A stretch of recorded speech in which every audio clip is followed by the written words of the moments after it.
আসসালামু আলাইকুম ভিউয়ার্স, আজকে আমরা বানাতে যাচ্ছি সুজির একদম অন্য রকমের একটা রেসিপি, যেটা হয়তো কেউ কোনোদিনও বানান না। হালুয়া টালুয়া তো অনেক বানানো হয়েছে, চলুন এবার এটা বানানো যাক।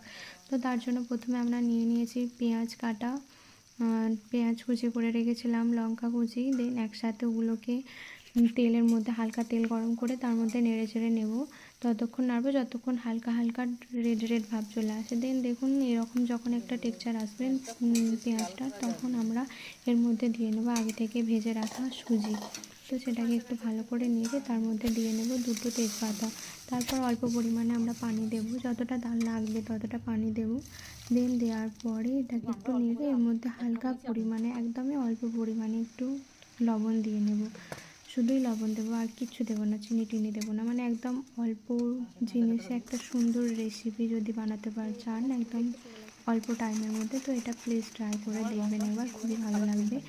আর আর অবশ্যই মানে সুগার রোগীদের জন্য তো মানে খুবই ভালো হবে, খুবই উপকারী একটা জিনিস।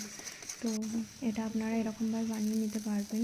আর দেখুন এর মধ্যেই আমাদের সুজির রেসিপি তৈরি হয়ে গেছে, পানিটা শুকিয়ে গিয়ে মানে কম টাইমের মধ্যে এটা হয়ে যায় রেডি।